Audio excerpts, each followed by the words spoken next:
start natin. Ang machine natin is a centrifuge. Ang brand nito is Labwe and ang model niya is TD4A. Okay. So, ang purpose ng machine na to is, syempre, spin yung sample natin, especially yung blood. So, pag in-spin niya yung blood, isi-segregate niya yung red blood cell at saka white blood cell kung dugo ang gagamitin natin. So, basta ang mechanism niya is spin niya lang yung mga sample natin para yung mga solid content bumaba and then yung mga liquid content tumaas. So, ganun lang ang mechanism ng pinaka-machine natin. So, upon opening, tawag dyan ng machine, ang makikita natin pinaka-main unit. So, yan yung pinaka-main unit and power cord. So, dalawa lang ang hanapin natin. And then, syempre, tawag dyan, upon opening ng unit, paglabas natin sa box, wag muna natin gagalawin yung unit, wag muna natin ipa-plug. So, make sure, ang gagawin natin, i-open na muna natin yung pinaka-loob niya. Kasi possible, pagkasaksak na rin, biglang tumakbo yung unit, eh kung may mga nakaharang na mga tawag dyan, plastic or or mga tube doon sa rotor natin, posibleng masira siya. So, ang una natin gagawin, upon opening, check natin yung ilalim. So, may cable yan sa ilalim. Check natin, angat natin. Ito, yan, itong cable na ito. Hilain natin para ma-open yung door. Yan, nakita nyo, nag-click. So, ma-open na ngayon natin yung door. So, upon opening, yan, pag tinravel yan, pag bago yan, automatic meron yung mga bubbles. Kasi para hindi maalog yung pinaka-unit. So, ito, tawag dyan, ang capacity ng rotor natin is 12, 2, 4, 6, 8, 10, 12. Tapos, 15 ml capacity. So, yan. Okay. Make sure lang, tawag dyan, pag naglagay tayo ng sample, dapat balance. Example, maglagay tayo ng centrifuge tube dito, kunwari, 10 ml or 15 ml, dapat sa kabila din maglalagay tayo. So, counterweight niya. Dapat magka-counterweight lagi. Magkatapatan lagi. Kung naglagay tayo ng dalawang pangalan dito, dalawang sample dito, dapat sa kabila, counterweight din, maglagay rin tayo ng dalawa. Okay? Make sure lang natin yung ano natin, centrifuge tube is maisalpak natin ng tama dito sa loob ng rotor natin. So, either pwede natin tanggalin, idiretso natin dito yung centrifuge tube natin. So, ang capacity nga pala nito is 15 ml by 12 placer. Pag sinabing 12 placer, 12 pieces na ganito na paglalagyan. Tapos yung capacity ng tube is 15 ml. Okay? Ngayon, tawag dyan, after that, so example, nakapaglagay na tayo ng sample, pwede natin i-close. Pwede natin i-close. And then, pwede natin open yung pinaka-unit natin. Okay. So, ngayon, pa-plug muna natin yung pinaka-unit natin. So, wag natin kakalimutan na i-plug. So, once na-plug natin, so, switch on na natin yung power. Okay. Upon switch on ng power, so, again, upon switch on ng power, pwede pa rin natin i-off yung unit natin para makita natin kung ano yung nilagay natin. Or, just in case, mauna naman yung, kumbaga, na okay na yung unit natin, alam natin sa loob na walang nakakalang, pwede naman natin i-switch on muna bago i-open yung pinaka-door niya. So, yun yung automatic open ng door, itong sa pagpipindot dito. Okay, kung makikita natin, meron tayong apat na, 1, 2, 3, 4, 5, 6, 7 keys. So, itong una, ito yung parang, ano na to, parang, ano ba tawag dito? Parang setting. So, ito yung pinaka-set key natin. Dito tayo nagsiset. Ngayon, pangalawa, meron tayong plus or minus. Dito tayo nag-navigate kung gusto natin i-increase ang value or i-decrease ang value. Next, yung enter, magsiserve as enter. Next is RCF. Pag ayaw natin ng RPM, pwede natin i-change sa RCF yung programming natin. Ito naman, ito yung pag-stop at saka pag-open ng door. And then, ito is yung pag-play natin. And then, ito yung pinaka-indicator natin. Itong 4,000 na ito, ibig sabihin ng RPM. Anong ibig sabihin ng RPM? Revolution per minute. Yung pag-ikot ng pinaka-rotor natin. Kung makita nyo, tumakbo siya, di ba? So, kumbaga, sinusukat nyo yung pagtakbo ng rotor natin.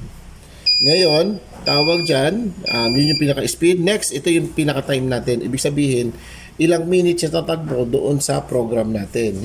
Yung timing natin, yung time natin, tatakbo siya pag na-hit niya yung desired RPM natin. Revolution per minute or yung bilis na kailangan natin. Okay, paano mag-set? So, syempre, set muna. Pindutin natin. Makita nyo pag set nyo, P1. Lumabas ang P1. Ibig sabihin, program 1. So, ito yung pinrogram natin sa kanya. So, pwede naman natin yan i-increase. Up to program 9. Ibig sabihin, pwede tayo mag-save ng program na gusto natin up to program 9. Okay? So, ngayon, dito muna ako sa program 1. I-set ko. So, sabi ko, sa program 1, gusto ko, ano lang, gusto ko 3,500 RPM lang.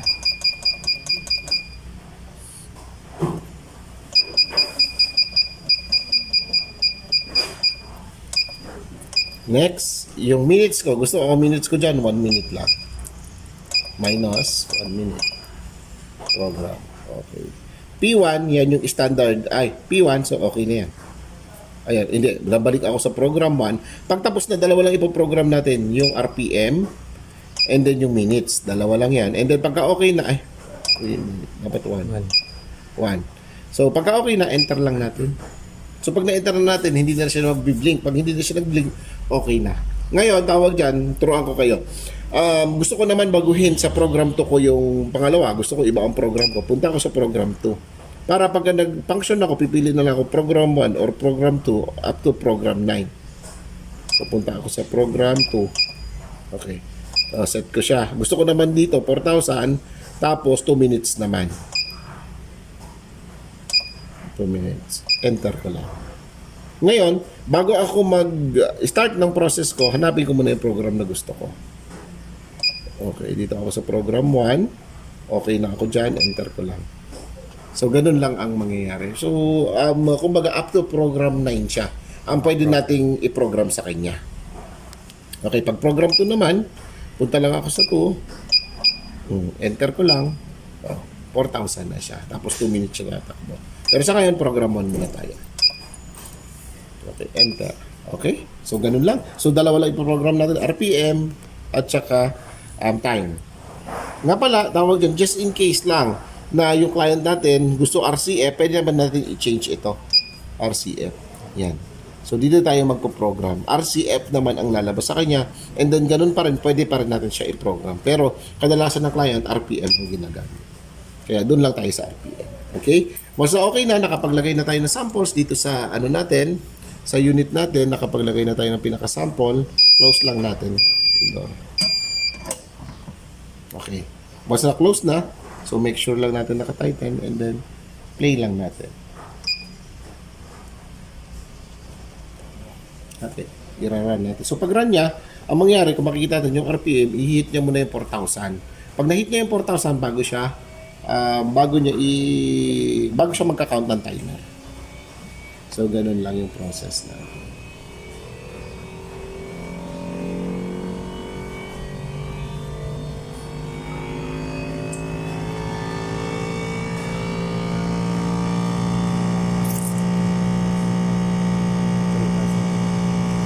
Nga pala, tatandaan natin, yung table natin, itong pinaglalagay natin dapat stable kasi mabibrate yan siya, kung makikita nyo.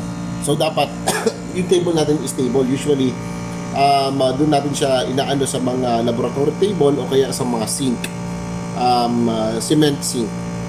Doon natin siya nilalagay. So, makikita na 30 seconds na lang.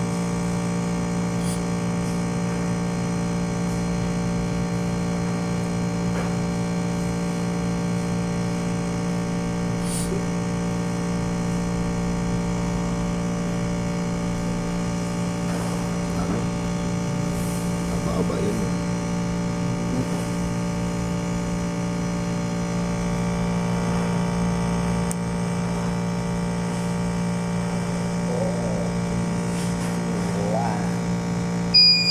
Okay. Bababa rin natin. Pababa na. So, ang mangyari, pagka ganyan, hindi natin siya pwedeng i-open basta-basta. Kasi possible tumalsik yung sample natin. And then, ang mangyayari niyan, si unit naman mag-automatic bukas ng ano natin.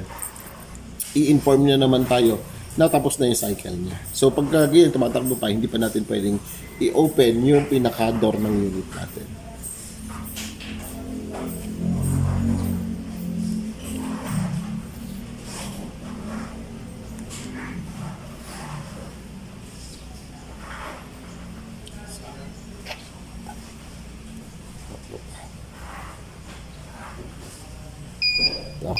So yan, nakita natin, nag-beep na siya. Once na nag-beep na, pwede natin i-open. Yan. Unit natin. So yan. Kuhain na natin yung sample natin. And then after that, pwede tayo mag-load ulit ng sample and then close. And then check tayo ng ibang program natin. So check tayo, kunwari, ito, program, plus lang tayo. Pwede natin siyang i-on ulit para tumakbo siya. So ganun lang yung pinaka-process natin. Okay? So, after natin gamitin, so, open lang natin yung unit. After gamitin, so, linisin natin kung merong mga stain na kumalat sa loob. Punasan lang natin ng alcohol. And afterwards, close lang natin. Patayin yung power, yung pinaka-power direct. And then, unplug. Huwag kalimutan i-unplug. Okay. Thank you.